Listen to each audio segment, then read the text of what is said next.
Agency అటవీ ప్రాంతంలో మీకు బాగా పరిచయం ఉన్నటువంటి మంచి రుచికరమైన ఒక కూరగాయ మొక్కని మీకు పరిచయం చేస్తాను.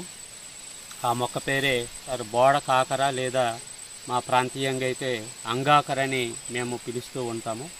మీరు ఇంకేమని పిలుస్తారో కామెంట్లో తెలియజేయండి. మనం చూస్తున్న ఈ మొక్క పేరే బోడ కాకర లేదా అంగాకర అంటారు.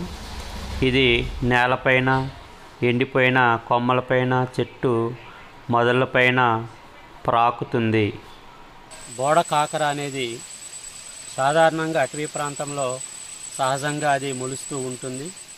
ఇవి కొత్తగా పోడి వ్యవసాయం చేసేటప్పుడు అడవిలు నరికి వ్యవసాయం చేసేటప్పుడు సాధారణంగానే ఆ అడవిలోనే ఇవి మొలుస్తూ ఉంటాయి.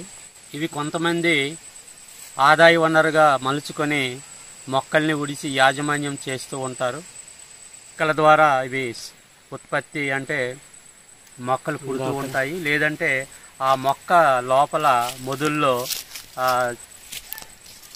స్వీట్ పొటాటో టైప్లో వైట్ కలర్లో దుంప ఉంటుంది. ఈ సహజంగా అడవిలో పుడతాయి, కానీ పోడి వ్యవసాయం చేసేటప్పుడు మాత్రమే అవి మొక్కలు మొలిచి అవి మళ్ళీ వృద్ధి చెంది కాయలు కాస్తూ ఉంటాయి. ఆ కాయల్ని ఈ విధంగా సేకరించి వాటిని గిరిజనులు వాళ్ళు కూరలు వండుకొని తింటూ ఉంటారు. అలాగే వారి సమీపంలో ఉన్నటువంటి సంతల్లోనూ అమ్మి వీళ్ళు ఆర్థికంగా ఎంతో కొంత డబ్బులు సంపాదించడం అనేది జరుగుతూ ఉంటుంది.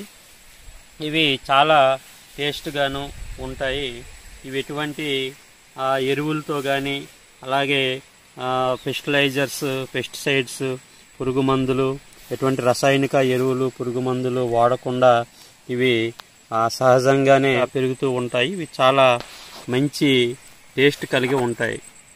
ఇటువంటివే మైదాన ప్రాంతంలో కూడా వ్యాపార పరంగా యాజమాన్య పద్ధతిలో పాటిస్తూ ఉంటారు. అవి హైబ్రిడ్ బోడ కాకర అంటారు. అవి చూడగానే మీకు పెద్దగా ఉండి ఈ బొడుపులు అనేవి ఇప్పుడు మీరు గమనించినట్లయితే ఇటువంటి బొడుపులు అవి పెద్ద పెద్ద బొడుపులు కలిగి ఉండి సైజు కూడా కాయ చాలా పెద్దదిగా ఉంటుంది. ఇంచుమించుగా బంగాళదుంప లేదంటే వంకాయ చిన్న సైజు గుత్త వంకాయ ఉంటాయి కదా, గుత్త వంకాయ సైజులో ఉంటాయి.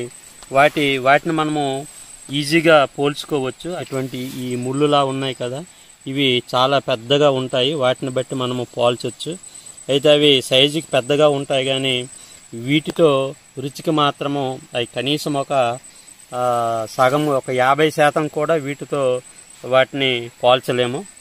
ఇవి అంత రుచి కలిగి ఉంటాయి. ఇవి మన టేస్ట్ని బట్టి సాధారణంగా ఇవి ఫ్రై చేస్తే చాలా మంచి రుచి కలిగి ఉంటాయి. మరి కొంతమంది ఫ్రైలు అలవాటు ఉండదు కదా, మామూలుగా ఇగురు కూర వండుకున్నా కూడా ఇవి చాలా రుచి కలిగి ఉంటాయి. వీటికి ఒక ప్రత్యేకమైనటువంటి వీటికి ఇవే సాటి.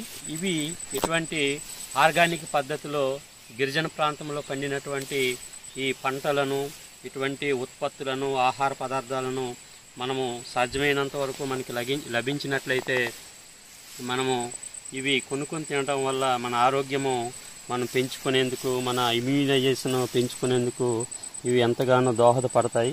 అయితే ఇవి సాధారణంగా ఏజెన్సీ ప్రాంతంలో ఈ ముఖ్యంగా జూలై నెల, ఈ ఆగస్టు నెలలో ఇవి ఈ 2 నెలల్లోనే విరివిగా లభిస్తాయి. ఎక్కువ ముఖ్యంగా ఇవి జూలై నెల ఎండింగ్, ఆగస్టు నెల ఫస్ట్ వీక్లో చాలా ఎక్కువగా లభిస్తాయి. ఇవి ముఖ్యంగా ఏజెన్సీ ప్రాంతంలో జరుగుతున్నటువంటి సంతల్లో గనక మనము జూలై నెల 2వ వారం నుంచి మనము ఆ సంతలకి మనం వెళ్ళినట్లయితే ఇవి మనకి చాలా ఎక్కువ మోతాదులో లభిస్తూ ఉంటాయి.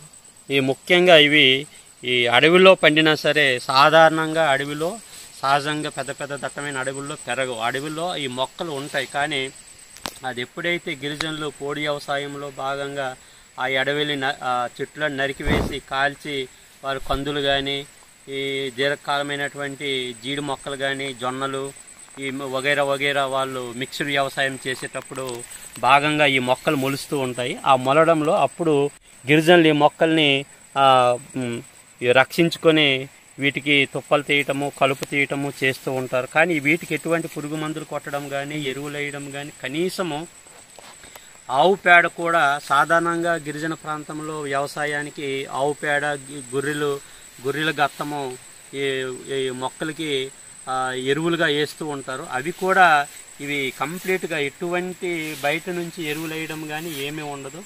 ఆ కొండలో, ఆ భూమిలో ఆ చెట్లు నరికిన తర్వాత, లేదంటే అంతకు ముందు ఆకులు రాలి అక్కడ చెత్త చెదారము కుళ్ళి అవి ఒక సేంద్రియ ఎరువులుగా మారి ఆ ఎరువులు మాత్రమే వీటికి ఉపయోగపడతాయి. ఆ ఎరువులు ఉన్నంత వరకు బాగా ఈ పోడి వ్యవసాయంలో పంటలు అనేవి బాగా పండుతూ ఉంటాయి. ఆ తర్వాత పంట మార్పిడి విధానంలో భాగంగా ఒక 3 సంవత్సరాల పాటు ఆ పోడి వ్యవసాయాన్ని చేసి మరలా వేరే చోట మళ్ళీ వ్యవసాయం చేయటం అనేది జరుగుతూ ఉంటుంది. అందుకే ఇవి కంప్లీట్గా జీరో పెస్టిలైజర్స్, జీరో పెస్టిసైడ్స్తో పండించినటువంటి పంటలు. ఇవి తినడం వల్ల మనకి జీరో ఎఫెక్ట్స్, మన ఆరోగ్యానికి మంచిదే కానీ ఎటువంటి హానికరం అనేది జరగదు. తర్వాత ఇటువంటి స్వచ్ఛమైన ఆర్గానిక్ పద్ధతిలో ఏజెన్సీలో మీకు స్వచ్ఛమైనవి మీరు ఎన్ని మైదాన ప్రాంతంలో ఎంత చెప్పినా సరే ఆ మైదాన ప్రాంతంలో ఉన్న మట్టిలో ఉన్నటువంటి అందులో ఉన్న మట్టిలో ఉన్నటువంటి ఈ పోషక విలువలు, మొక్కలకు అందవలసినటువంటి ఆ ఎరువులు అవి వేరు. ఏజెన్సీ ప్రాంతంలో ఉన్నటువంటి ఆ మట్టిలో ఉన్నటువంటి సారం వేరు. ఈ ముఖ్యంగా ఏజెన్సీ అయినా సరే కొన్ని ప్రాంతాల్లో మాత్రమే, ముఖ్యంగా దట్టమైన అటవీ ప్రాంతంలో మాత్రమే స్వచ్ఛమైన ఆర్గానిక్ వ్యవసాయ పంటలు మీకు లభిస్తూ ఉంటాయి.